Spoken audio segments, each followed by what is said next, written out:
नमस्कार, पत्रिका prime time में आपका स्वागत है। मैं हूं आपके साथ हरीश पाराशर।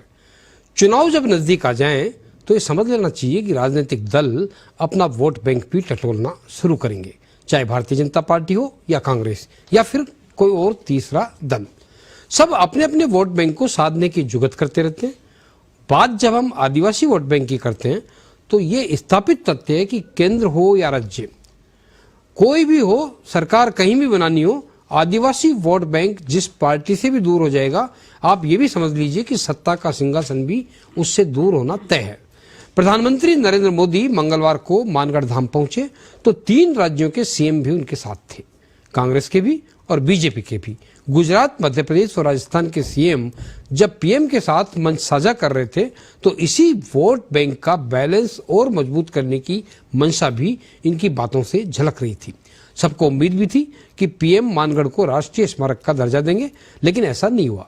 उल्टे पीएम ने महाराष्ट्र, गुजरात, राजस्थान और मध्य प्रदेश सरकारों को मानगढ़ को विकसित करने के लिए साझा प्रयास करने की नसीहत दी थी। कारण शायद श्रेय देने व न देने का भी रहा होगा। सियासत अपनी जगह हो सकती है, लेकिन आदिवासियों की जो मूल समस्याएं हैं वो जस की तस है, अपनी जगह पर है। जल, जंगल व जमीन पर अपना हक मांग रहे आदिवासियों की सबसे बड़ी चिंता यही है कि ये न जाने कब किस सरकार के कोप के भाजी बन जाए और बेदखल कर दिए जाए, कहीं खनन के नाम पर तो कहीं जंगल काटकर सीमेंट कंक्रीट के जंगल बसाने के नाम पर। गुजरात विधानसभा चुनाव इसी साल होने और अगले साल मध्य प्रदेश व राजस्थान में भी चुनाव आने वाले हैं। प्राइम टाइम में आज हम इसी मुद्दे पर चर्चा करेंगे कि क्या सरकारें सचमुच आदिवासियों के हितों की चिंता करने वाली है। बात यह भी करेंगे कि मानगढ़ को राष्ट्रीय स्मारक घोषित करने से ऐसे कौन से फायदे थे जो हो सकते हैं, और ऐसा अगर नहीं हो पाया तो किसको इसका फायदा होगा और किसको नुकसान। चर्चा ये भी करेंगे कि आखिर आदिवासियों के लिए जो बनने वाली स्कीम है, चाहे वो केंद्र की हो चाहे राज्यों की, उनका जो धन है, उनके लिए जो बजट है, वो जाता कहाँ है। प्राइम टाइम में चर्चा के लिए मौजूद मेहमानों से आपका परिचय कराएं। इससे पहले आइए आपको दिखाते हैं कि मानगढ़ में पीएम नरेंद्र मोदी, राजस्थान के सीएम अशोक गहलोत और दूसरे नेताओं ने इस कार्यक्रम में क्या कहा। देखिए। मुख्यमंत्री रहते हुए मानगढ़ का जो क्षेत्र गुजरात में पड़ता है, मुझे उसकी सेवा का सौभाग्य मिला था। उसी क्षेत्र में गोविंद गुरु ने अपने जीवन के अंतिम वर्ष भी बिताए थे। उनकी ऊर्जा, उनकी शिक्षाएं आज भी इस मिट्टी में महसूस की जा रही हैं। मैं विशेष रूप से हमारे कटाराय कनकमल जी का और यहां के समाज का भी आज सर झुका करके नमन करना चाहता हूं। जब मैं पहले आता था, एक पूरा वीरान क्षेत्र था और मैंने आग्रह किया था वन महोत्सव के द्वारा। आज मुझे इतना संतोष हुआ, चारों तरफ मुझे हरियाली नजर आ रही है। आपने पूरे श्रद्धाभाव से वन विकास के लिए जो काम किया है, इस क्षेत्र को जिस प्रकार से हरा भरा बना दिया है, मैं इसके लिए यहां के सभी साथियों का हृदय से आज मैं अभिनंदन करता हूं। गोविंद गुरु ने अगर आदिवासी समाज के शोषण के खिलाफ अंग्रेजी हुकूमत से संघर्ष का बिगुल फूंका, तो साथ ही अपने समाज की बुराइयों के खिलाफ भी उन्होंने लड़ाई लड़ी थी। वो एक समाज सुधारक भी थे, वो एक आध्यात्मिक गुरु भी थे, वो एक संत भी थे, वो एक लोक नेता भी थे। उनके जीवन में हमें साहस, शौर्य के जितने महान दर्शन होते हैं, उतना ही ऊंचा उनका दार्शनिक और बौद्धिक चिंतन भी था। गोविंद गुरु का वो चिंतन, वो बोध आज भी उनकी धुनी के रूप में मानगढ़ धाम में अखंड रूप से प्रदीप्त हो रहा है। दुर्भाग्य से आदिवासी समाज के इस संघर्ष और बलिदान को आजादी के बाद लिखे गए इतिहास में जो जगह मिलनी चाहिए थी वो नहीं मिली। आजादी के अमृत महोत्सव में आज देश उस कमी को पूरा कर रहा है। आज देश उस दशकों पहले की भूल को सुधार रहा है। साथियों, भारत का अतीत, भारत का इतिहास, भारत का वर्तमान और भारत का भविष्य आदिवासी समाज के बिना पूरा नहीं होता। अंग्रेजों की चुनौती को स्वीकार किया और 1507 से ज्यादा भील भाई और बहनों ने यह बलिदान किया। सचमुच में बलिदान की भूमि है। मैं प्रणाम इसलिए करना चाहता हूं आदरणीय नरेंद्र मोदी जी को कि आजादी के वो क्रांतिकारी जिनका नाम सामने नहीं आ पाया, उनके बलिदान स्थल पर अगर स्मारक बनाने का फैसला किया तो हमारे प्रिय प्रधानमंत्री श्रीमान नरेंद्र मोदी जी ने किया। और शहीदों के पूजन की ये परंपरा फिर से प्रारंभ की है हमारे प्रधानमंत्री जी ने। यहाँ की मानगढ़ की अमर गाथा, जहाँ 1507 से ज्यादा भील भाई और बहनों ने बलिदान दिया, आज सचमुच में वो जहां भी होंगे उनको लगता होगा कि हमारा बलिदान याद किया जा रहा है। मध्य प्रदेश की धरती पर भी, चाहे वो हमारे टंटा मामा हो, चाहे भीमा नायक हो, रघुनाथ शाह हो, शंकर शाह हो, ऐसे आजादी के जो हमारे दीवाने जनजाति नायक थे, उनके भी स्मारक बनाने का काम किया है। इस पवित्र धरती को मैं मध्य प्रदेश की 8.5 करोड़ जनता की ओर से प्रणाम करता हूं। और ये मानगढ़ धाम जो इतिहास रच गया है, मैं समझता हूं कि ये हम लोगों के लिए गौरव की बात है। हमने प्रधानमंत्री महोदय को रिक्वेस्ट भी की है कि समय आ गया कि हम लोग क्यों नहीं इसको एक राष्ट्रीय स्मारक के रूप में इसकी स्थापना करें, जिससे कि पूरे देश जो जलियांवाला बाग की कहानी जानता है, इतिहास जानता है, त्याग और बलिदान किस प्रकार हुए वहाँ उसकी पहचान पूरे मुल्क के अंदर है, उसी प्रकार से मानगढ़ धाम की पहचान भी बने देश के अंदर कि आदिवासी समाज भी उस जमाने में पीछे नहीं था किसी से भी जंग लड़ने के अंदर। और जिस प्रकार महात्मा गांधी के सानिध्य में जंग लड़ी गई, आज भी इतिहास गवाह है किस प्रकार से त्याग, बलिदान, कुर्बानियां हुई थी। लोग जेलों बंद रहे थे। पंडित जवाहरलाल नेहरू 10 साल तक जेलों बंद रहे थे। सरदार पटेल जेलों बंद रहे थे। मौलाना आजाद थे। डॉक्टर अम्बेडकर साहब ने संविधान बना दिया। आज देश उस पर खड़ा है, चल रहा है। आजादी आंदोलन के सेनानी वीर शहीदों की विरासत का गौरव सम्मान इस अमृत काल में करने का प्रधानमंत्री जी ने आह्वान दिया है। आजादी का अमृत महोत्सव तहत हर घर तिरंगा अभियान से राष्ट्र सम्मान, राष्ट्रहित सर्वोपरि का भाव प्रधानमंत्री जी ने देश के जन जन में उजागर किया है। आजादी के वटवृक्ष को अपने बलिदान तथा संपूर्ण समर्पण से संचित करने वाले मानगढ़ के वन बंधु आजाद आदिजाति समुदाय की स्मृति जनमानस में पुनः जागरूक करने का आज ऐतिहासिक अवसर है। देखा आपने, नेताओं ने पूरी बात की, आदिवासियों की बात की, और सबको चिंता उसी वोट बैंक की भी रही जिसको चुनाव में अहम माना जा रहा है, आदिवासी वोट बैंक की। चलिए हम चर्चा की शुरुआत करें इस अहम मसले पर। मैं सबसे पहले मेहमानों से आपका परिचय करा दूं। हमारे साथ कांग्रेस के प्रतिनिधि पंकज शर्मा जी मौजूद हैं। हमारे साथ आशीष चतुर्वेदी मौजूद है, भारतीय जनता पार्टी के प्रतिनिधि, और हमारे साथ योगेंद्र गुप्ता जी राजनीतिक विश्लेषक मौजूद हैं। हिरेन जोशी हमारे संवाददाता जो मानगढ़ में हैं अभी, वो हमारे साथ थोड़ी देर में जुड़ेंगे। आप चारों मेहमानों का स्वागत इस चर्चा में आने के लिए। सबसे पहले मैं योगेंद्र जी आपके पास ही आऊँगा।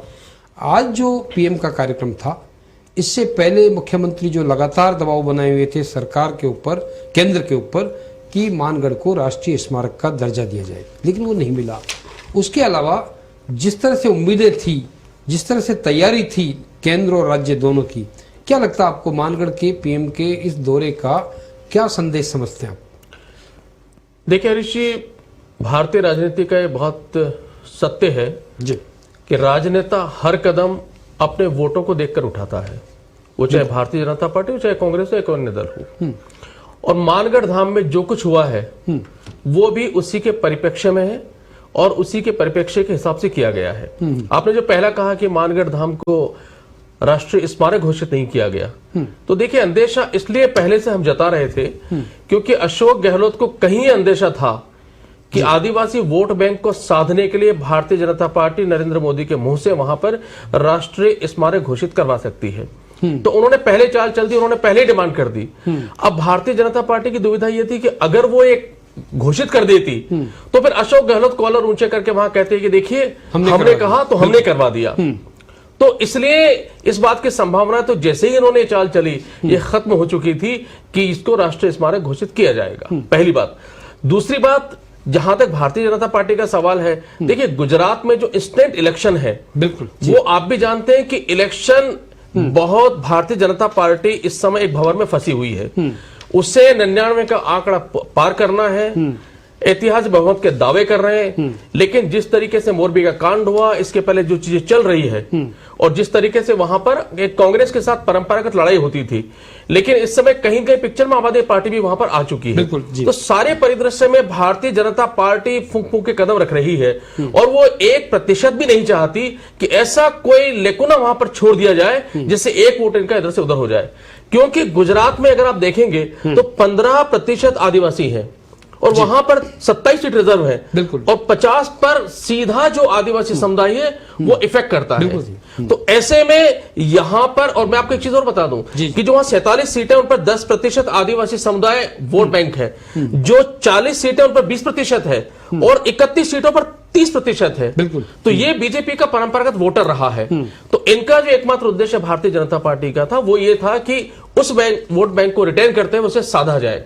और साथ में ये भी दिमाग में है कि गुजरात, मध्य प्रदेश के चुनाव आएंगे और राजस्थान के चुनाव आएंगे। और संक्षेप आता हूं आपके पास, आता हूं आशीष चतुर्वेदी जी। बहुत ही मिलीजुली बात जो एक राजनीतिक समीक्षक को करनी चाहिए वो योगेंद्र गुप्ता जी ने बताई कि किस तरह से वोटों की चिंता दोनों ही पार्टियों को है, लेकिन दोनों ही पार्टियां एक दूसरे को श्रेय देने से कतरा रही है। इसलिए ये जो फैसला है, जो होना था, जिसके बारे में उम्मीद थी कि पीएम आज जो है राष्ट्रीय स्मारक का दर्जा देने का ऐलान करेंगे, क्योंकि राष्ट्रीय स्मारक जब घोषित होता है तो कई तरह के नए रास्ते भी खुलते हैं, पर्यटन के लिहाज से भी और विकास के लिहाज से भी।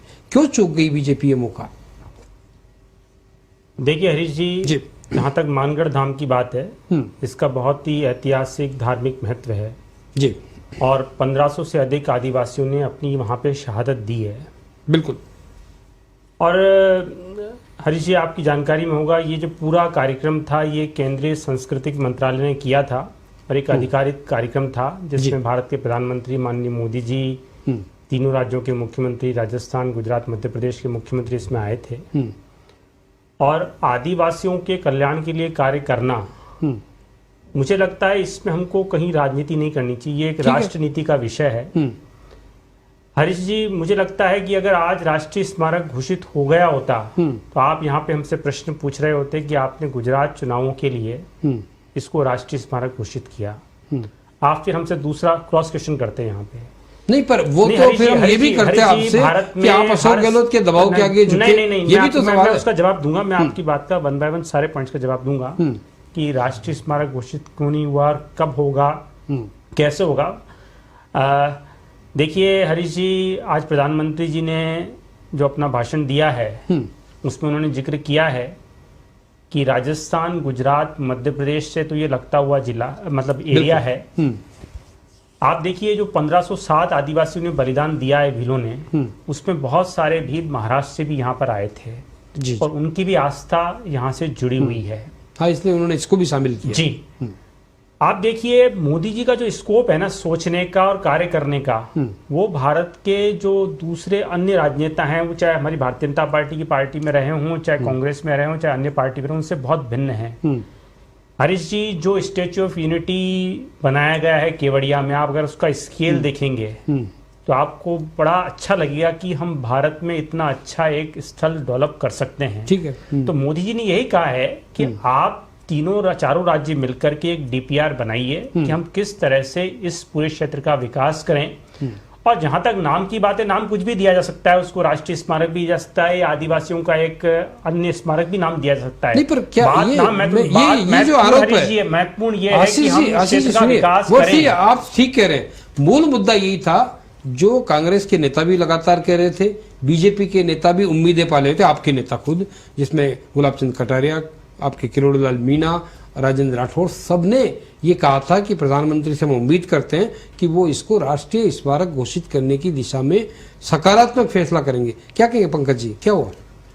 देखिए, सर्वप्रथम तो मैं मोरबी दुकानतिका में जो लोग मारे गए उनके लिए अपनी शोक व्यक्त करता हूं। और उसके बाद जो आदिवासी अंग्रेजों के खिलाफ 1507 लगभग मारे गए, शहीद हुए, उनको भी मैं याद करते हुए, नमन करते हुए अपनी बात आगे रखना चाहता हूं कि आज का जो प्रधानमंत्री जी का दौरा रहा वो निसंदेह निराशापूर्ण रहा, क्योंकि जो उनसे अपेक्षा थी, जो प्रधानमंत्री जी से हम लगातार अपेक्षा कर रहे थे, प्रधानमंत्री जी से राजस्थान के यशस्वी मुख्यमंत्री आदरणीय अशोक गहलोत जी ने भी लगातार पत्राचार के माध्यम से और उसके माध्यम से आग्रह किया था कि मानगढ़ धाम को राष्ट्रीय स्मारक घोषित करें। इसके अलावा जो हमारी बहुत पूर्ण काल से चली आ रही एक मांग है कि वहाँ रेल मार्ग स्थापित किया जाए, उसके लिए पूर्ववर्ती केंद्र सरकार डॉक्टर मनमोहन सिंह जी के नेतृत्व में 250 करोड़ रुपए से भी ज्यादा रिलीज कर चुकी है। मैं सिर्फ इतना कहता हूं कि भाजपा की जो केंद्र की सरकार है उनकी कथनी और करनी में बहुत बड़ा अंतर है। ये लोग सिर्फ आस्था के प्रतीकों का उपयोग सिर्फ चुनावी वोट की राजनीति के लिए करते हैं, उससे ज्यादा कुछ भी वो नहीं। तो ये कह रहे हैं पंकज जी कि आपने सुभाष बोस की भी उपेक्षा की, तो आपने सरदार पटेल की भी की, आपने अंबेडकर की भी की, इसलिए अब ये धीरे धीरे उन नेताओं को उनका वास्तविक जो हक है, जो सम्मान है, वो दिलाने की कोशिश कर रहे हैं। बीजेपी तो ये कह रही है। देखिए, पूरा देश जानता है, जो इतिहास के जानकार उन सब लोगों को पता है कि जो भाजपा की जो पैटर्नल पार्टी है या जो संगठन है आरएसएस, उन्होंने आजादी में अपना कितना योगदान दिया है। उनके पास किसी एक व्यक्ति और एक नेता भी नहीं है जो वो बता सके कि उन्होंने जो आजादी में अपना योगदान दिया है। इनके नेताओं ने तो जिन वीर सावरकर को ये पूछते हैं, उन्होंने तो मुखबरी की है, वहां से पेंशन उठाई है।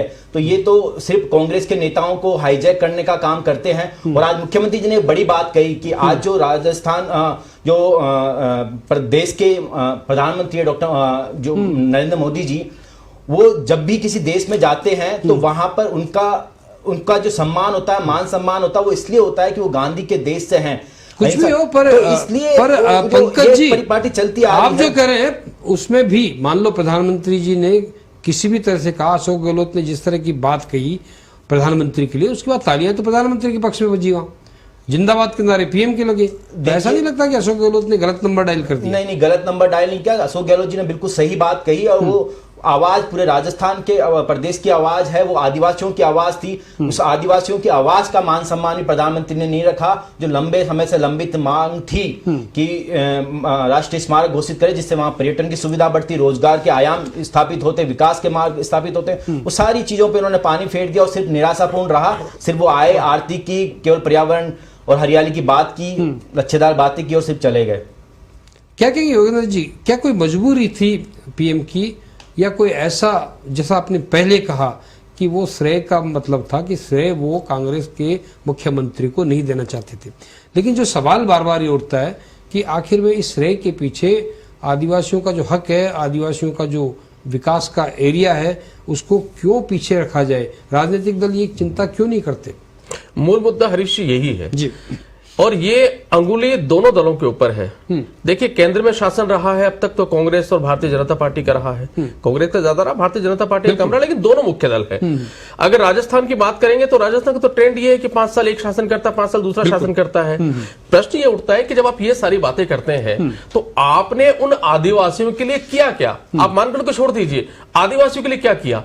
आप जाकर कभी जाकर उस आदिवासी का जो एरिया है, गोगुंदा आप ले लीजिए, मानगढ़ ले लीजिए, बेणेश्वर धाम आप ले लीजिए, वो जो पूरा उदयपुर का एरिया है, आप उसको जाकर देखिए, अस्पतालों की क्या हालत है, स्कूलों की क्या हालत है। और आपको अच्छी तरह मालूम है, आप ही के अखबार में राजस्थान पत्रिका लगातार मुद्दे को उठाता रहा है कि किस तरीके से वहां पे लड़कियों की खरीद फरोख्त की जाती है, धर्मांतरण हो रहा है। बाकायदा वो हुआ है। सिरोही पुलिस ने अभी हाल ही में बाकायदा गिरोह को पकड़ा जो वहां से लड़कियों को खरीद करके और गुजरात और महाराष्ट्र में सेल कर बेचता है, वहां पर उसने पकड़ा है। हमारे जो मानव तस्कर विरोधी जो टीम है उसने बहुत सारे ऑपरेशंस वहां पर किए हैं। वो होता इसलिए सबसे बड़ा विषय है जो परंपरा है, जो संस्कृति है आदिवासियों की, उससे भी धीरे धीरे आप उसको संरक्षित करने के बजाय आदिवासियों को आप ऐसी रीति नीति अपनाने को मजबूर कर रहे हो जो उनकी संस्कृति में है ही नहीं। तो ये भी एक विषय हो सकता है। तो सवाल यह है अभिषेक आशीष जी, पूरी घूमकर आ गई राजनीति, कांग्रेस ने बहुत उम्मीदें पाली, कांग्रेस ने लेटरबाजी भी की, मुख्यमंत्री ने सोशल मीडिया पर भी मुख्यमंत्री के आने के पहले लगातार कहा कि हम उम्मीद करते हैं कि प्रधानमंत्री आएंगे और राष्ट्रीय स्मारक का घोषणा करेंगे, लेकिन नहीं हुआ। उसके बाद बीजेपी कांग्रेस के जो मंत्री हैं प्रताप सिंह खाचरियावास, वो ये कहते हैं कि मोदी जी घमंडी हैं, मोदी जी का घमंड है, इसलिए वो ये घोषणा करके नहीं गए। क्या कहेंगे? देखिए हरीश जी, कांग्रेस केवल उम्मीद रख सकती है भारतीय जनता पार्टी की सरकार से। अशोक गहलोत जी राजस्थान के तीसरी बार मुख्यमंत्री बने हैं और 14 साल उनको हो गए हैं। मुख्यमंत्री जी ने 5-7 मिनट आज भाषण भी दिया। पूरे भाषण में मुख्यमंत्री जी 1 मिनट भी ये नहीं बोल पाए कि अपने 14 साल के मुख्यमंत्री के कार्यकाल में उन्होंने मानगढ़ धाम का विकास करने के लिए क्या किया, क्योंकि उनके पास बताने के लिए कुछ था नहीं। देखिए, मानगढ़ धाम के इतिहास को बचाने की पूरी लड़ाई भारतीय जनता पार्टी ने लड़ी है और उस क्षेत्र का जो भी विकास हुआ है स्मारक को लेकर के, चाहे वो गुजरात राज्य में हुआ हो चाहे राजस्थान राज्य में हुआ हो, वो सारा जो विकास है वो भारतीय जनता पार्टी के सरकारों के कार्यकाल में हुआ है। तो आपने अगर वो कराया आशीष जी, तो फिर आप पीछे क्यों रह गए? आपको सीटें क्यों नहीं मिली इसी आदिवासी बेल्ट में? नहीं, मैं बताता हूँ आपको। देखिए हरीश जी, जहां तक इस वागड़ और मेवाड़ क्षेत्र की बात है, 2013 तक ये परिपाटी थी कि जिसने मेवाड़ जीता उसने राजस्थान में सरकार बनाई। आप चाहे 2008 के परिणाम देख लीजिए, चाहे 3 के परिणाम देखिए। और 2013 में जो पूरे मेवाड़ क्षेत्र है, 28 सीटें इसमें आती है उदयपुर संभाग में, भारतीय जनता पार्टी इसमें से 26 सीटें जीतती है। कांग्रेस की एक महेंद्रजीत सिंह मालविया जीतते हैं और 1 सीट जो है रणधीर सिंह जी भिंडर जीतते हैं वल्लभनगर में। 28 में से 26 सीटें भारतीय जनता पार्टी जीतती है। 2018 के जब चुनाव हुए तो 2018 में से 28 में से भारतीय जनता पार्टी 15 सीटें जीतती है। तो भारतीय जनता पार्टी का एक कमजोर क्षेत्र नहीं है। भारतीय जनता पार्टी की सरकारों ने वहां पे बहुत काम किया है। वनवासी परिषद ने वनवासियों के बीच में बहुत काम किया है और इसी का परिणाम है। प्रकट हो गई ना, वहां जो ट्राइबल पार्टी है उसने तो नुकसान देना चालू कर दिया। वो अगर वहां दखल दे रहे हैं, वो जीत रहे हैं। देखिए हरीश जी, मुझे लगता है आज ये चर्चा का विषय नहीं है, फिर भी अगर आपने पॉइंट रेस किया तो मैं आपकी बात का जवाब देता हूं। देखिए, राजस्थान में जो तीसरी फोर्सेस हैं वो हमेशा आप देखिए चुनाव में आती हैं। चाहे हम 2008 के चुनाव की बात कर लें, चाहे हम 2013 के चुनाव की बात कर लें, 2018 के चुनाव की बात कर लें, और अगले चुनाव तक वो पार्टियां अस्तित्व में नहीं रहती हैं। इसके पहले के चुनाव में देखिए 2013 में एनपीपी थी, आज कहाँ है पता नहीं है। उसके पहले आप देखिए जमींदारा पार्टी बनी थी, आज कहाँ है पता ही नहीं है। इसके पहले सामाजिक न्याय पता नहीं है। बढ़ने लगे। मैं देखिए वापस जो है योगेंद्र जी के पास ही आऊंगा, क्योंकि ये भी एक नई चुनौती है दोनों ही दलों के सामने। आम आदमी पार्टी गुजरात में दस्तक दे रही है, यहाँ पर बीटीपी एक्टिव हो गई, राष्ट्रीय लोकतांत्रिक पार्टी एक्टिव हो गई, बीएसपी यहाँ लगातार सीटें कमोबेश 6-6 सीटें तो लाई रही है लगातार 2 चुनाव से। यह बात हो रही है कि हमारे पंकज जी की पार्टी उसको खरीद लेती है। क्या कहेंगे योगेंद्र जी, क्या चुनौतियां ये दोनों पार्टियों के सामने नहीं आ गई कि तीसरे दलों को भी लोग पसंद करने लग गए, क्योंकि भारतीय जनता पार्टी और कांग्रेस की कार्यप्रणाली से जनता खुश नजर नहीं आती? क्या कहेंगे? बिल्कुल आपका कहना सही है हरीश जी, क्योंकि अगर 2 ही दलों ने शासन किया है राजस्थान में और उसके बाद अगर किसी जाति के समुदाय, चाहे वो आदिवासी कोई और हो या किसी क्षेत्र विशेष के अंदर अगर पूरी तरीके से अराजकता हो या विकास ना हुआ हो, तो फिर दोष किसका होगा? उंगली दोनों के ऊपर उठेगी। ये अलग बात है कि दोनों ही दल एक दूसरे के ऊपर ढोल देंगे कि हमने किया था, इन्होंने नहीं किया। ये कह देंगे ये तो जो कुछ हुआ हमने कहा, लेकिन चूंकि हम बाद में आए नहीं इसलिए हम कर नहीं पाए। चलिए मैं आपको रोकता हूं थोड़ी। योगेंद्र जी, हमारे साथी हिरन जोशी जुड़ गए हैं जो मानगढ़ में पूरी सभा को जिन्होंने कवर किया, पूरे नेताओं के संबोधन को सुना और उसके बाद जनता का रिएक्शन भी जिन्होंने समझा। हिरन जी से हम बात करते हैं। हिरन जी, आवाज आ रही है आपके पास? जी सर, आ रही है। हिरन जोशी जी, हिरन जी आवाज आ रही है? सर बिल्कुल अच्छे से आ रही है। जी जी, मैं सुन रहा जी जी, बिल्कुल आ रही है आपकी आवाज। मुझे ये समझाएं हिरन जी कि आज जो पीएम का कार्यक्रम हुआ उसमें जिस तरह से उम्मीदें पाल रखी थी भारतीय जनता पार्टी, कांग्रेस, दोनों के नेताओं ने, लेकिन कांग्रेस की सरकार ने खास तौर से, क्योंकि ये कहा जा रहा था कि अब सीएम अशोक गहलोत ने जिस तरह का प्रेशर बनाया है, सरकार, केंद्र सरकार, पीएम मोदी मानगढ़ को राष्ट्रीय स्मारक घोषित कर ही देंगे। हम भी कह रहे थे, मीडिया वाले भी कह रहे थे। क्या लगता है आपको कि ये क्या मोदी जी का कोई मास्टर स्ट्रोक था नए तरीके का कि जानबूझ करके उन्होंने घोषणा नहीं की? क्या कहेंगे? नहीं सर, इसे दूसरे रूप में देख रहे हैं। जो मैंने वहां सुना था जी, प्रधानमंत्री जी ने इसे एक नई ऊंचाई दी है। आज अगर इसकी आप उनके भाषण और उसकी गहराई हम देखेंगे जी, उन्होंने वहां ये कहा कि आप महाराष्ट्र, राजस्थान, गुजरात और मध्य प्रदेश के मुख्यमंत्री हाँ, एक कार्य योजना बनाएं और इस कार्य योजना के साथ भारत सरकार को जोड़े, मानगढ़ का विस्तृत एक रोड मैप तैयार करें। ठीक है। उन्होंने सर एक शब्द बोला, उन्होंने कहा कि हमें इसका वैश्विक स्वरूप प्रदान करना है, मतलब पूरी दुनिया में मानगढ़ की पहचान हो, ऐसा प्लान बनाओ। तो मुझे लग रहा है उनका जो प्लान, जो मिशन है, वो राष्ट्रीय स्मारक से भी बड़ी इस जगह को बनाना उनका आज की बात में जो सार दिखा। और उन्होंने उसके लिए कहा भी कि आप उसको बाद में नाम कुछ भी दे दें, राष्ट्रीय स्मारक दें या और कुछ, लेकिन वो बनना चाहिए। असल में सर हम देखेंगे, आज ही मैंने देखा कार्यक्रम में, मानगढ़ की पहाड़ी पे बीजेपी ने आह्वान किया था कि 2 लाख या 50,000 जितने भी लोग लाएंगे, लेकिन सर यहाँ जगह ही नहीं है। 50,000 तो क्या बहुत कम लोग आ सकते हैं। आधे लोग नीचे पहाड़ी के ऊपर ही नहीं चढ़ सके। तो मोदी जी का जो प्लान लगा आज की बातों से, वो इसके लिए उन्होंने कहा कि जगह इसकी बड़ी की जाए, तो इसका विस्तृत रोड मैप बनेगा। लग रहा है। चलिए, मैं आऊंगा आपके पास हिरन जोशी जी, दोबारा आपसे समझूंगा। वक्त अभी ब्रेक का, ब्रेक के बाद फिर लौटते हैं। बने रहिए पत्रिका टीवी के साथ।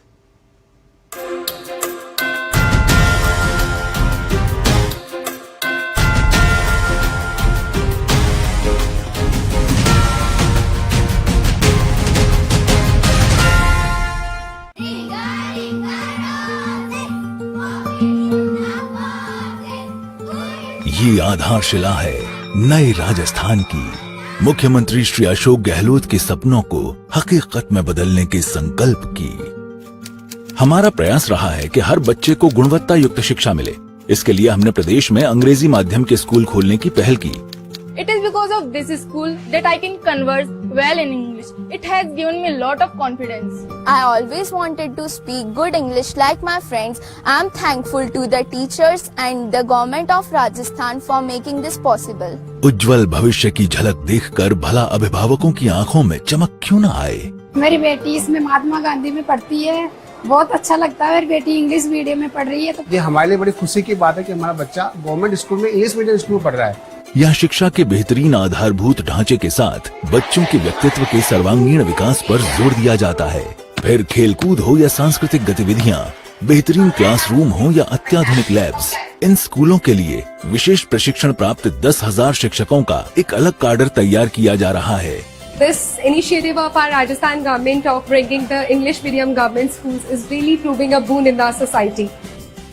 मुझे खुशी है कि महात्मा गांधी राजकीय अंग्रेजी माध्यम विद्यालय का यह प्रयोग सफल रहा है। सरकारी अंग्रेजी माध्यम स्कूलों में एक सीट पर 15 वेटिंग इसका प्रमाण है। शिक्षा के आधुनिकीकरण के माध्यम से राजस्थान को तेजी से विकास के पथ पर ले जाने वाली इस क्रांतिकारी पहल के परिणाम निसंदेह सुखद और हर्षदायी होंगे। आधुनिक शिक्षा का नया अभियान, उन्नत हो रहा राजस्थान।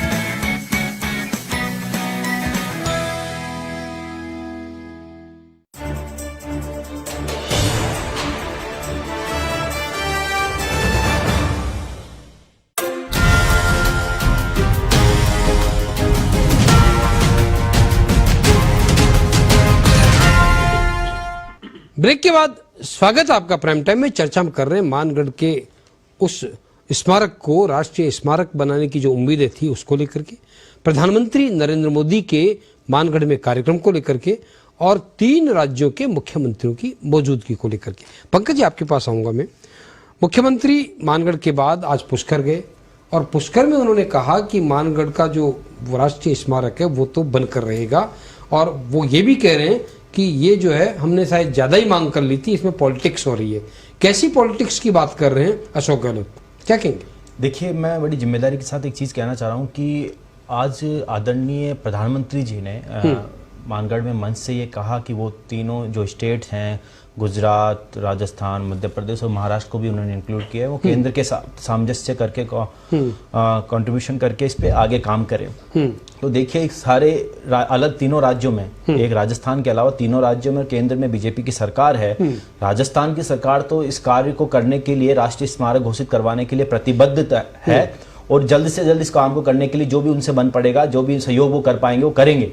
ये उन्होंने प्रतिबद्धता जताई है। आपने स्मारक बनाया पंकज जी, ये आपकी सरकार ने बनाया, इसमें हम मना नहीं करते कि 22 साल पहले जब मानगढ़ में स्मारक बना उन शहीदों को लेकर के, वो आपने बनाया, लेकिन 22 साल तक चुप क्यों रहे? उसके बाद तो सरकार फिर आई थी आपकी, तब क्यों नहीं काम हुआ वहां, क्यों नहीं डेवलपमेंट हुआ? मोदी जी ने गुजरात की तरफ के सेक्टर को डेवलप कर दिया, आपके यहाँ कुछ भी नहीं था। देखिए, कांग्रेस की सरकार तो लगातार विकास की योजनाएं लेकर आ रही है, उस पर काम कर भी रही है। आपको पता हो तो कुछ ही दिनों पहले विश्व आदिवासी दिवस पर आदरणीय मुख्यमंत्री जी ने वहां कई कार्य योजनाओं की आधारशिलाएं रखी है, लगातार सड़कों का जाल बिछाया है। इसके अलावा जो भी सरकार की योजनाएं हैं, जो भले वो चिरंजीवी योजनाएं हों, जो शिक्षा से रिलेटेड योजनाएं हों, जो और भले और जो ऐसी स्वास्थ्य से रिलेटेड हो, तो सारी योजनाओं का मंतव्य ये है कि जो आखिरी कतार में बैठे हुए आदिवासी, दलित, सभी वर्गों का, भले महिला हो, बुजुर्ग हो, सबका ही उसमें काम हो पाए, सबको ही सहूलियत मिल पाए, सबका विकास हो पाए। तो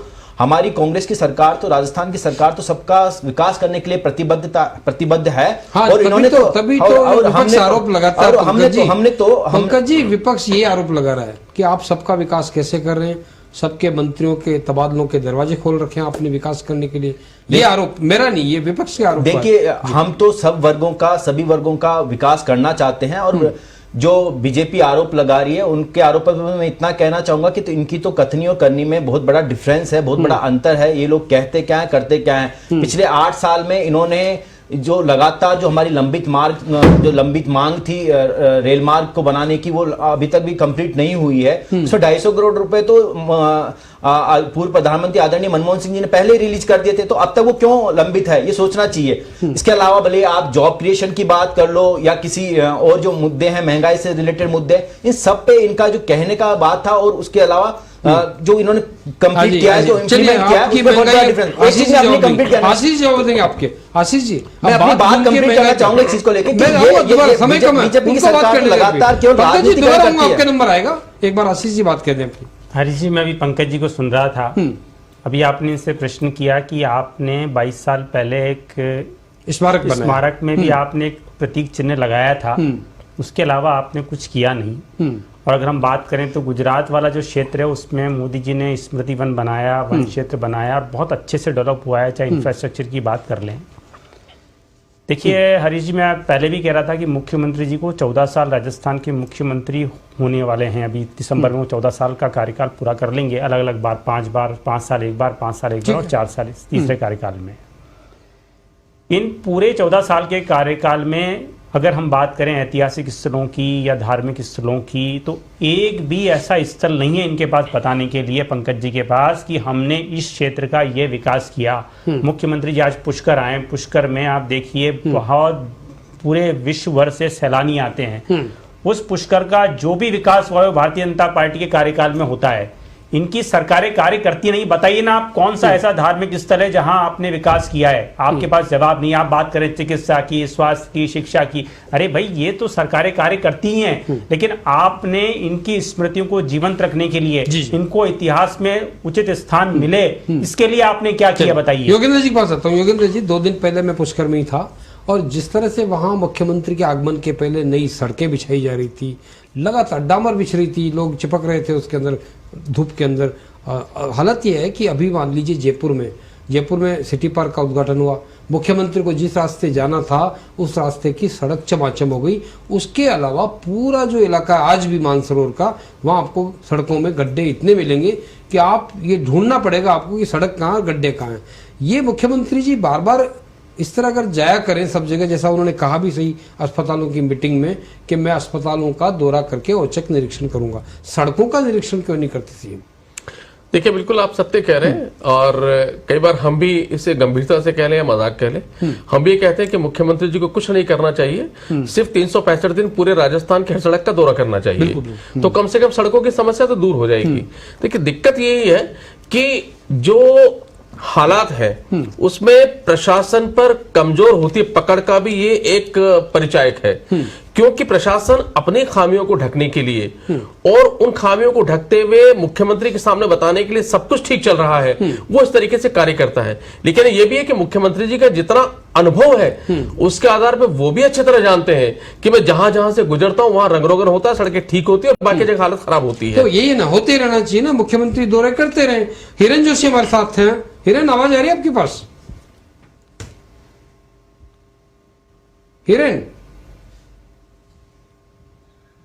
हिरन से शायद कोई तकनीकी कारण से हम संपर्क नहीं कर पा रहे हैं। मैं पंकज जी फिर आता हूं आपके पास। आज एक और विषय उठाया, आपके जो विधायक हैं जोगेंद्र अवाना, उन्होंने अपनी पार्टी से अलग जाके बीजेपी का एक तरह से बात करने लगे वो कि हमारे लोग, बीजेपी के लोग इसलिए हार गए क्योंकि उनको जिताने में काम नहीं हुआ, और लोग जो जाति के लोग आने चाहिए थे वो हमारे सारे के सारे हार गए, 8 के 8 जिनको टिकट मिला था बीजेपी से। ये जोगेंद्र रवाना का बयान है। तो आपके एमएलए जातिवाद की बातें करने लग गए, इधर मुख्यमंत्री और आपके प्रधानमंत्री जो आदिवासियों की बात करते हैं, वोट वहां भी है, वोट यहां भी है, तो जाति समुदाय आधारित बातें कब तक होती रहेंगी पंकज जी?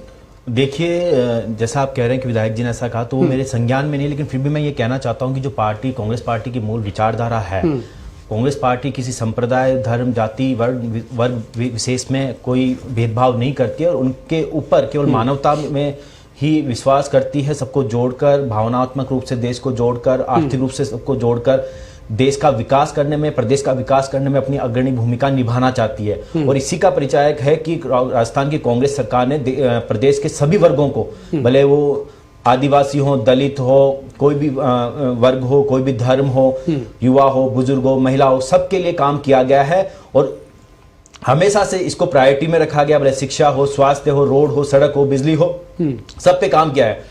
लेकिन जहां भी अभी आशीष जी ये कह रहे थे कि इनके 22 साल में इन्होंने केवल स्मारक बनाया, साहब हमने स्मारक बनाया इस 22 साल के बीच में 10 साल आपकी वसुंधरा जी की सरकार थी, उससे पहले भी भैरव सिंह जी के नेतृत्व में बीजेपी की सरकार रही है। आपने क्या किया वो बताइए, आप जनता को मत भ्रमित मत कीजिए। हमने जो काम किए हम तो लगातार बता रहे हैं जनता के सामने, जनता के सामने कार्य को लेकर जा रहे हैं। पंकज जी, नेता प्रतिपक्ष गुलाब चंद कटारिया का बयान है कि कांग्रेस पार्टी सालों सत्ता में रही, 70 साल उन्होंने गिनाए पूरे, उसमें से अधिकांश हिस्सा कांग्रेस के पास था। अब आप सीएम अब जाके मांग कर रहे हैं कि इसको राष्ट्रीय स्मारक बनाई जाए। योगेंद्र जी के पास आऊंगा मैं इस पे आपकी बात का जवाब देना चाहूंगा कि कटारिया जी ने कहा कि कांग्रेस की सरकार 70 साल थी। पहले तो मैं इसे करेक्ट करना चाहूं कि बीच के कई सालों में बीजेपी 70 सालों में कह रहा हूं, 70 साल नहीं कह रहा, 70 साल में अधिकांश समय मैं उसको कंप्लीट कर लूं सर। बीच में बीजेपी की सरकारें लगातार रही है, अटल बिहारी जी के नेतृत्व में हो, भले वीपी सिंह जी और चंद्रशेखर जी को समर्थन में इन्होंने दिया हो, लेकिन भारत ऐसा देश था जहां पे सुई भी नहीं बनती थी। कांग्रेस की सरकार जब देश आजाद हुआ उसके बाद से लगातार आज कहां पर है वो डेवलपमेज पूरे विश्व को दिखता है, पूरे विश्व को दिखता है। लेकिन मैं एक चीज कह दूं कि कांग्रेस ने जो चीजें बनाई, जो इमारतें बनाई, जो संस्थाएं बनाई ना, उनकी एक एज थी। आप देख लीजिए कल मोरबी में जो पुल गिरा है उसका केवल रिनोवेशन इन लोगों ने किया था। वो 150 साल पुराना पुल था, केवल रिनोवेशन किया था। इतना घटिया रिनोवेशन किया है इन्होंने कि जो रिनोवेशन 12 महीने में कंप्लीट होना था उसे 7 महीने में कंप्लीट करवा लिया। और जिस सरकार को जिसको टेंडर देना था, वो बल्ब बनाने वाली, जिसको दिया टेंडर, बल्ब बनाने वाली कंपनी है, इतनी बड़ी दुकान दिखा हुआ है। और ये लोग ऐसी घटनाओं पर दूसरे प्रदेशों में राजनीति करते हैं, इनको सोचने वाली बात है। मैं आता हूं आपके पास। हिरन जी जुड़ गए हमारे साथ, हिरन जोशी। हिरन जी आवाज आ रही है?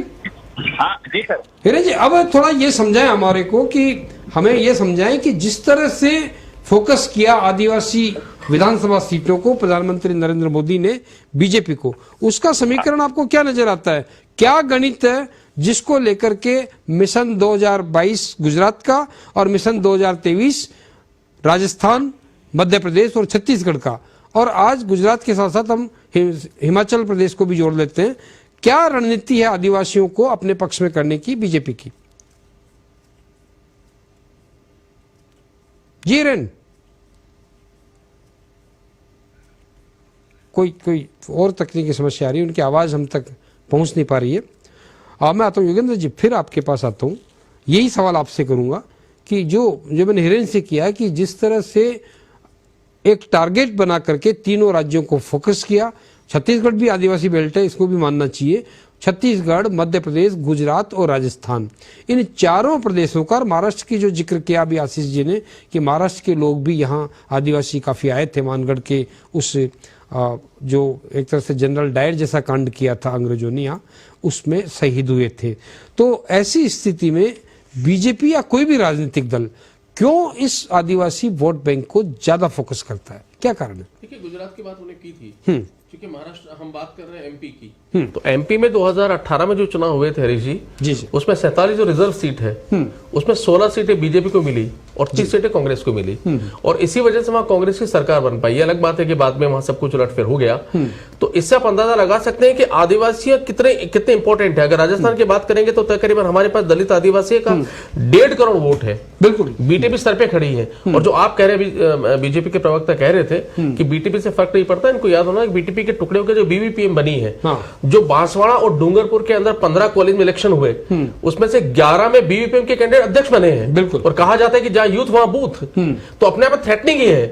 तो ये जो सारी के सारे कवायद है, उसका एकमात्र मकसद ये माने ना माने, लेकिन एकमात्र जो मकसद है वो मकसद है ये बताना कि आदिवासी वोटों के लिए या आदिवासियों के लिए हमसे ज्यादा बेहतर कोई सोच नहीं सकता। और भारतीय जनता पार्टी इंस्टेंट गुजरात को चुनाव में देख करके ये सारा कदम उठा रही है।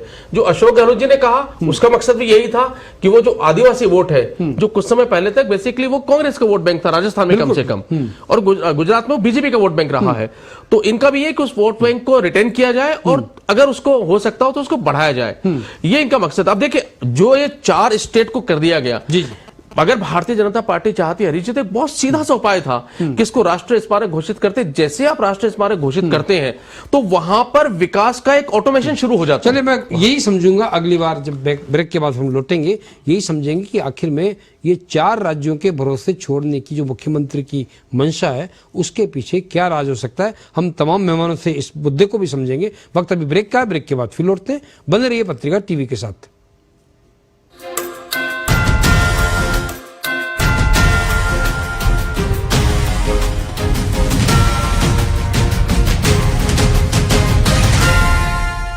सुनो जी, अपना एक प्लॉट ले लेते। जयपुर में कहाँ है अच्छी लोकेशन के प्लॉट? है ना, जेटी लाए हैं शहर की बेस्ट लोकेशन पर भूखंडों की ई नीलामी, जिसमें अनुपम विहार, विद्याधर नगर, आनंद लोक योजना, न्यू आनंद लोक गोदाम योजना, Rohini Nagar, new Atish market, West Way Heights JDA योजना, लाल कोठी योजना, SMS hospital underpass, APJ Abdul Kalam Nagar, new Atish market विस्तार योजनाओं जैसी प्राइम लोकेशन पर विभिन्न साइजों के आवासीय, व्यवसायिक, मिश्रित व दुकान उपयोग के लिए भूखंड ई नीलामी के माध्यम से उपलब्ध है। भुगतान के लिए लगभग 1 वर्ष तक का समय मिलेगा और एक मुश्त भुगतान पर 2% की छूट ई नीलामी जेडीए द्वारा नवंबर माह में की जा रही है। अधिक जानकारी के लिए कॉल करें 9462569696 पर।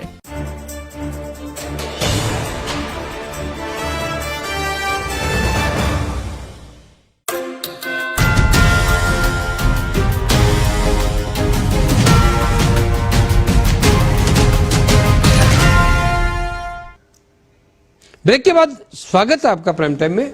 चर्चा हम कर रहे हैं उस महत्वपूर्ण विषय की जो आदिवासियों से जुड़ा हुआ है, उस विषय की जिसमें नेताओं का वोट बैंक का जो मंशा है वो झलकती है, और उस विषय की जिसमें आदिवासियों के कल्याण की बातें उपेक्षित होती जा रही है। मैं आऊँगा पंकज जी आपके पास, क्योंकि आपकी पार्टी लाख दावा करे आदिवासियों के हकों को लेकर, लेकिन कांग्रेस पार्टी का राजस्थान में हो चाहे छत्तीसगढ़ में राज हो, छत्तीसगढ़ में भी आप देख लो कि किस तरह से वहाँ माइनिंग के नाम पर आदिवासियों को बेदखल किया जा रहा है, और उन्हीं अडानी अंबानी को वहाँ माइंस दी जा रही है जिनका कांग्रेस पार्टी लगातार विरोध करती आ रही। राजस्थान में भी स्थिति कमोबेश ऐसी है। आदिवासी इलाके में आप चल जाइए, कोटड़ा जैसा इलाका, वहाँ भी अब जो है भूमाफियाओं की नज़र पड़ने लगी है। कैसे निपटेंगे, और ये किस तरह की बातें कर रहे हैं आप आदिवासी कल्याण की कि एक तरफ उनको बेदखल करिए, जंगल, जमीन और जो पानी का जो उनका अधिकार है उससे वंचित करिए, और दूसरी तरफ वोट मांगने के लिए स्मारक बनाने की मांग करते रहिए। क्या कहिए? देखिए, कांग्रेस की नीति और नियत में कोई फर्क नहीं है। कांग्रेस हमेशा से जो भी आदिवासी तबका है उसके विकास के लिए हमेशा से संकल्पित रही है। और इसमें जल, जमीन और जंगल की आप जो बात कर रहे हैं उसमें लगातार उनको भले विकास की योजनाओं से जोड़ना हो, भले उनको शिक्षा, स्वास्थ्य, पानी, इन सब से जो उनको सुविधाएं तो हमारा हक है, जंगल, जमीन, डेफिनेटली वो हमारे देश के अग्रणी अंग है और वो हमारे देश के ही पार्ट है, तो उनका तो सभी मूलभूत सुविधाओं पर अधिकार है, तो उसके लिए तो मना ही नहीं कर रहे, कोई किसी भी सरकार ने मना नहीं किया। और राजस्थान की सरकार जो कांग्रेस के नेतृत्व में और उससे पहले जो केंद्र की सरकार थी यूपी में मनमोहन सिंह जी के नेतृत्व में, उन्होंने दोनों सरकारों ने लगातार आदिवासियों के उद्धार के लिए, विकास के लिए काम करते रहे हैं। उनके लिए कई योजनाएं लेके आए। आप देखिए, ये ऐसी योजनाएं थी जो महानरेगा योजना, उन लोगों तक कार्य प्रोवाइड करवाने के लिए, उन लोगों तक बेसिक जो नीड है उनको प्रोवाइड कराने के लिए भी काम किया गया है, और ये कांग्रेस की सरकारों ने किया है। जहां तक बात बीजेपी की सरकारों ने, तो इनकी कथनी करनी में अंतर इतना है कि आप देख लीजिए, इन्होंने तो जो बेसिक सुविधाएं हैं, आटा, दाल, उन पे भी कर लगा दिया है। तो आप सोच सकते हैं कि इनकी तो मंशा किस तरीके की है। ये तो चाहते ही नहीं कि वो लोग मुख्य धारा में शामिल हो, उनको किसी तरीके की विकास की योजना से जोड़ना नहीं चाहते, और सिर्फ छलावा करना चाहते हैं, बातें करना चाहते हैं। आप देख लीजिए, आज प्रधानमंत्री जी आए, कौन सी बड़ी कंस्ट्रक्टिव बात आपके सवाल का आशीष जवाब देंगे। आशीष जी क्या कहेंगे? देखिए हरीश जी, जो हमारा भारत है, जिसका अतीत की बात कर लें, इसके वर्तमान की बात कर लें, इसके भविष्य की बात कर लें, ये आदिवासियों के बिना अधूरा है। और भारत की आत्मा इन आदिवासियों में बसती है। और अभी आप बहुत सारे राज्यों का हरीश जी नाम ले रहे थे जी। अगर हम बात करें तो बहुत बड़ा भारत का भूभाग ऐसा है जहाँ पे आदिवासी बसते हैं। हम पूरे नॉर्थ ईस्ट की बात कर लें, इवन वेस्ट बंगाल की बात कर लें, जहाँ नॉर्थ बंगाल में काफ़ी आदिवासी हैं, हम झारखंड की बात कर लें, हम उड़ीसा की बात कर लें, तो भारत के इवन कर्नाटक की बात कर लें आप, तो देखिए आदिवासी पूरे भारत में बहुत बहुतायत में हैं। और जो भी हम विकास करेंगे, अगर हम कोई भी पार्टी, इवन कोई भी राजनीतिक दल अगर श्रेय लेता है कि हमको भारत का विकास करना है, तो इनके विकास के बिना भारत का विकास अधूरा है। और जहाँ तक अभी मैं सुन रहा था पंकज जी को, पंकज जी बस बड़ी बड़ी बातें कर रहे हैं, सब कथनी करनी में अंतर नहीं है। भैया आप कांग्रेस की क्या स्थिति हो गई है, राजस्थान के अंदर भी आप उस बेल्ट में चले जाइए, आप पाली में बहुत, पाली, जालोर, सिरोही वाली बेल्ट ले लीजिए, आपकी कोई विधायक नहीं, इवन उदयपुर देख लीजिए आप, उदयपुर में आपका विधायक नहीं है। मैं 28 सीटों के अलावा भी बता रहा हूँ मैं आपको, सिरोही की बात कर लीजिए, आप पाली की बात कर लीजिए, जालोर की बात कर लीजिए, आपका कहीं कोई वोट बैंक बचा नहीं है। राजस्थान में आप 2 बार लगातार जो आम चुनाव है उसमें से 0 सीटें आपकी लोकसभा में आ रही हैं। पूरे भारत की अगर हम बात करें तो 2014 और 2019 में आप दोनों बार जो है, जो मुख्य विपक्षी दल को जितनी सीटें चाहिए होती, 54 सीटें, वो भी आप हासिल नहीं कर पा रहे। तो ऐसा कौन सा विश्वास आपने हासिल कर लिया है? हो सकता है फर्क पड़ेगा। पद यात्रा अब चालू की है राहुल गांधी ने, जनता से कनेक्ट जो होना चाहिए नेताओं को वो भी किया है, हो सकता है उसकी कोई फर्क पड़े। आशीष जी, मैं योगेंद्र जी के पास आऊँगा। योगेंद्र जी, सवाल ये कि चिंता यह है कि आदिवासियों को शोषण का शिकार भी किया जा रहा है, और उसका ताजा उदाहरण झारखंड का है, रांची का है, जहां एक बड़ा गिरोह पकड़ा। पीएफआई के जो लोग थे उन्होंने यहाँ की लड़कियां आदिवासियों की, उनसे शादी की, और शादी करके वहां बड़े पैमाने पे जमीन खरीद ली। प्रतिबंध लगाने वाला पहला संस्थान था झारखंड, पहला स्टेट था। लेकिन ये जो बड़ा खतरा सामने आया, ये तो है केवल रांची की बात। उसके बाद इंदौर में धर्मांतरण का बड़ा मामला जनवरी की शुरुआत में पकड़ा गया, जहां पूरी तैयारी हो रही थी, आदिवासियों को इकट्ठा किया, करीब 300 परिवार इकट्ठे थे। वो तो समय रहते पकड़ में आ गया, नहीं तो वहां धर्मांतरण कराने की पूरी तैयारी थी। इन खतरों से किस तरह से निपटना होगा सरकारों को, ये थोड़ा समझाएंगे। देखिए ऋषि, धर्मांतरण हो, चाहे लड़कियों की खरीद फरोख्त हो या बाकी चीजें हो, इस सब का मूल क्या है? मूल है एक तो गरीबी, और दूसरी अशिक्षा, बिल्कुल, और सुविधाओं का अभाव। गरीबी किस लिए है? वो गरीबी इसलिए है क्योंकि आपने वहां पर ना तो कोई उद्योग लगाए, बिल्कुल, ना आपने उनके विकास के लिए कुछ किया। अगर उनको भरपेट रोटी मिल रही होती, भरपेट रोजगार मिल रहा होता, तो काहे को तो धर्मांतरण होता? क्यों अपनी वो लड़कियों को बेचने के लिए मजबूर होते? क्यों वहां पर कुपोषण होता? इतने 1 घंटे की बहस में अभी तक ना भाजपा ने ना कांग्रेस ने ये बताया कि कितने स्कूल वहां खुले, शिक्षा का स्तर क्या है, चिकित्सा का स्तर क्या है, वहां पर रोजगार का स्तर क्या है, शिक्षा का परसेंटेज ऑफ क्या है। आप देखेंगे तो शिक्षा का जो स्तर है, अगर आप आंकड़े निकालेंगे हरीश जी, तो राजस्थान में सर्वाधिक अशिक्षित उसी बेल्ट के अंदर है, आदिवासी बेल्ट के अंदर। वहां आप चले जाइए, आप उदयपुर से गोगुंदा जाइए आप। चलिए मैं थोड़ी देर और रोकता हूँ आपको। हिरेन जोशी फिर जुड़ गए हमारे साथ। हिरेन जी, आवाज आ रही है आपके पास? सर मैं समझ जाऊंगा, वो कनेक्ट नहीं, कुछ तकनीकी समस्या है, उसमें कोई खास बात नहीं। लेकिन अब चूंकि जो मौका मिला आपसे जुड़ने का, यही समझा लें कि पूरी राजनीति आदिवासियों की, दोनों पार्टियों की, किसके इर्द गिर्द घूम रही है, क्या समीकरण कांग्रेस बीजेपी के हैं मानगढ़ के इस अभियान को लेकर के, ये थोड़ा समझा दें हमारे दर्शकों को। सर मैं बताना चाह रहा था कि 47 सीटें अनुसूचित जनजाति की रिजर्व हैं मध्य प्रदेश में, 25 राजस्थान में और 25 गुजरात में। तो सर ये जो सीटें हैं करीब 97 सीटें हो गई जी। ये सीटें इन सबकी आस्था का केंद्र है जी, वो मानगढ़ और ऐसे ही करीब 10-15 इनके आराधना स्थल हैं। मानगढ़ का विशेष महत्व है मध्य प्रदेश, गुजरात और राजस्थान के लिए। जी जी, ये पूरी राजनीति निशक्त है, इसे लेकर तो है, इसमें कोई संदेह नहीं। क्योंकि गुजरात चुनाव के समय ये चल रही है। प्रधानमंत्री के दौरे के आहट के साथ ही मुख्यमंत्री ने मानगढ़ को राष्ट्रीय स्मारक का दर्जा देने की मांग शुरू कर दी लगातार। लेकिन गुजरात चुनाव को ध्यान में रखते हुए ही ये सारी चीजें हो रही है, इसमें भी कोई संदेह नहीं है। लेकिन अगर हम देखेंगे यहाँ के आदिवासी का रुझान, रुख जी, वो सुविधाओं से पूरी तरह से वंचित हैं सर। आज भी हमने इस पूरे क्षेत्र में लोगों से बात की सर, अधिकांश लोग जो पहाड़ियों पर आए थे उनके चप्पल भी थे पैरों में, ऐसे बच्चे थे, उनके कपड़े भी। जो हमने देखा कि आदिवासी जो आ रहा है, एक आशा में आ रहा है बड़े नेताओं के पास, उसको लग रहा है कि हमारे लिए कुछ होगा, कुछ मिलेगा। उनको जो लोग बुला के यहाँ आ रहे हैं कार्यक्रमों में, वो उनको कोई ना कोई प्रलोभन दे रहे हैं, चाहे बातों का हो चाहे फिजिकली कुछ हो। मुझे जो जानकारी में आया समझने में, कई लोगों को ग्रामीण नेताओं ने ऐसे कह के बुलाते हैं कि आपके लिए कोई बहुत बड़ी चीज देंगे, वहाँ कोई घोषणा करेंगे, नौकरी की बात कहेंगे, या पुरानी आदत है नेताओं की। हिरेन जी, ये पुरानी आदत है नेताओं की, चाहे चुनावी सभाएं हो चाहे और कुछ हो, उनको धन के बदले, उनको शराब के बदले, उनको और कोई प्रलोभन दे करके इकट्ठा करने की कोशिशें हमने बरसों से देखी है। मैं आऊंगा आपके पास, हिरेन जी बने रहिए आप हमारे साथ। योगेंद्र जी, अब जो हिरेन जी कह रहे हैं कि वहां स्थिति ये थी कि जो आदिवासी है वो, उसको खुद को पता नहीं कि सरकार उसको क्या देने वाली है, न सरकारों को पता कि आदिवासियों के लिए क्या करना चाहिए। ऐसी स्थिति में केवल आप वोट बैंक समझते हो आदिवासियों को, तो सरकारें आखिर में क्यों ये जो ढोल पीटती कि हम आदिवासियों का कल्याण कर रहे हैं? देखिए, सरकारें ढोल इसलिए पीटती है ताकि वो बता सके कि हम बहुत कुछ सोच रहे हैं, लेकिन वो इम्प्लीमेंट भी नहीं करना चाहती। क्योंकि इम्प्लीमेंट किया, आदिवासी सजग हो गया, आदिवासी समझदार हो गया, आदिवासी शिक्षित हो गया, तो वो जो सिर्फ ढोल बजा रहे हैं उस ढोल के बहकावे में आएगा नहीं। इसलिए वो कहते बहुत कुछ है, और उसमें आर्थिक कारण भी होते हैं कि वहां जितना बजट दिया जाता है, जितना पैसा वहां खर्च किया जाता है, कितना पैसा हकीकत में जमीन पर खर्च होता है, और कितना पैसा किसी और रूट पर चला जाता है, ये भी एक विषय है।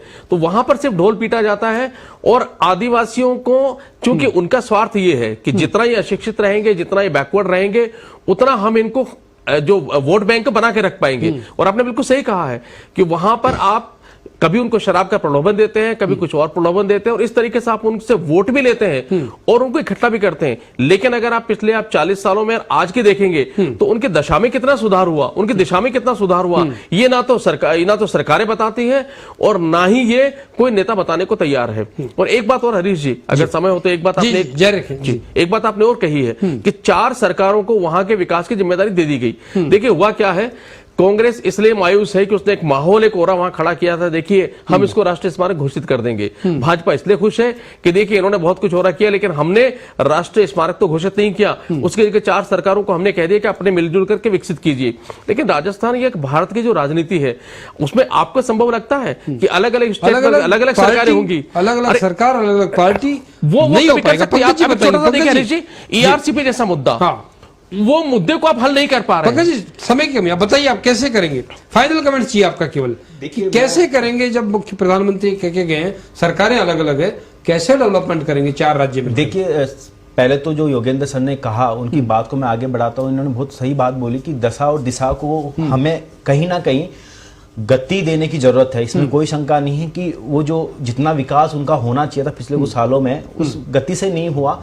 और आज के दौर में जब 21वीं सदी में उन्हें मुख्य धारा में बहुत अच्छे तौर पे और बहुत स्पीड अप करके बढ़ाना पड़ेगा आगे, इसमें हम सबको मानना चाहिए और सारे राजनीतिक दलों को उस पर बहुत तीव्रता के साथ काम करना चाहिए, पहली बात। दूसरी बात, जैसे आपने कहा कि किस तरीके से उनका विकास, मानगढ़ का विकास किया जाएगा। देखिए, राजस्थान में कांग्रेस की सरकार है और बाकी जो राज्य हैं उनमें बीजेपी की सरकार और केंद्र में बीजेपी की सरकार। तो राज्य सरकार में तो जो मुख्यमंत्री अशोक गहलोत जी ने, उन्होंने आज पुष्कर में अपनी मंशा जाहिर कर दी है कि वो पूरी तरीके से कृत संकल्पित है कि जिस तरीके से सहयोग केंद्र की सरकार को चाहिएगा, राज्यों की सरकारों को चाहिएगा, मानगढ़ को योगेंद्र जी, चलिए मैं एक बार आशीष के पास आ जाता हूँ, फिर आपके बताऊंगा जी वापस संक्षेप में 30 सेकंड।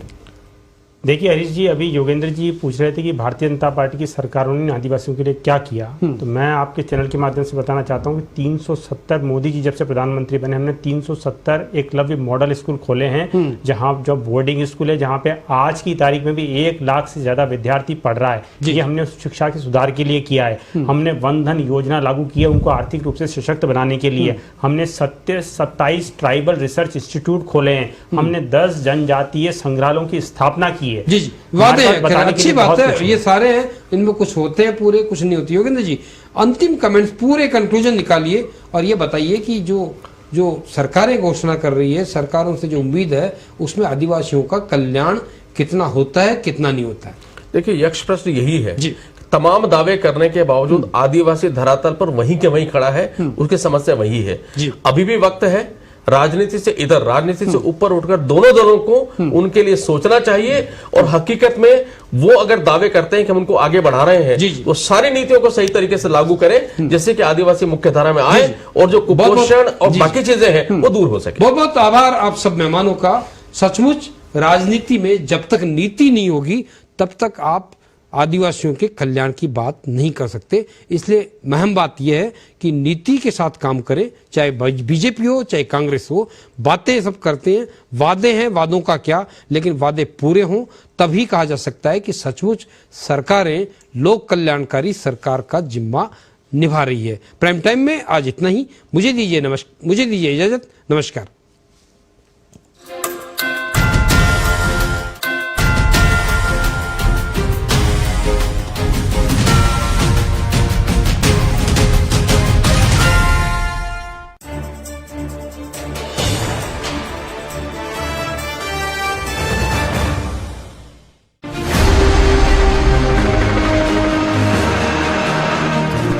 दशक का अटूट विश्वास, अखबार नहीं पत्रिका टीवी बना आम जन की आवाज। मिशन राजस्थान में आप सभी का स्वागत है। आज हम बात कर रहे हैं वैकल्पिक ऊर्जा की। बुलेटिन में आप सभी का स्वागत है। गुड मॉर्निंग पत्रिका से कीजिए सुबह की शुरुआत। एजेंडा टुडे में आज क्या खास, चलिए कार्यक्रम की शुरुआत आज के सुविचार के साथ। खबरों का विश्लेषण और काम की बात। राजधानी घुमाएगी पिंक सिटी एक्सप्रेस। ब्रेक के बाद आपका स्वागत है और इस वक्त की बड़ी खबर आ रही है तो मरुधरा की पूरी तस्वीर दिखाएगा खबर राजस्थान। खबर राजस्थान में आपका स्वागत है। तो करते हैं अगली खबर का। इस दुनिया में देखिए भारत और दुनिया की सबसे सटीक जानकारी। नमस्कार, आप देख रहे हैं देश दुनिया, आपके साथ मैं हूं आशीष। तो टॉप घटनाक्रमों को दिखा रहा पत्रिका ट्रेंडिंग। खबर वही जो आप नहीं चले। आओ गाँव चले में खेती किसानी की बात। हेलो डॉक्टर में पूछिए सेहत और तंदुरुस्ती का राज। अच्छी मात्रा में अगर आप उसमें एनर्जी लेते हो तो आपके दिन की शुरुआत अच्छी रहती है। सकारात्मक खबरों का सही प्लेटफॉर्म पत्रिका good news. Good news bulletin में आपको दिखाएंगे सकारात्मक खबरें। प्राइम टाइम में खबर, असर और उसके मायने पर बात। मामले फर्जी दर्ज होते हैं। बिल्कुल देखते रहिए पत्रिका टीवी दिन भर टाटा प्ले और हैथवे प्लेटफॉर्म्स पर।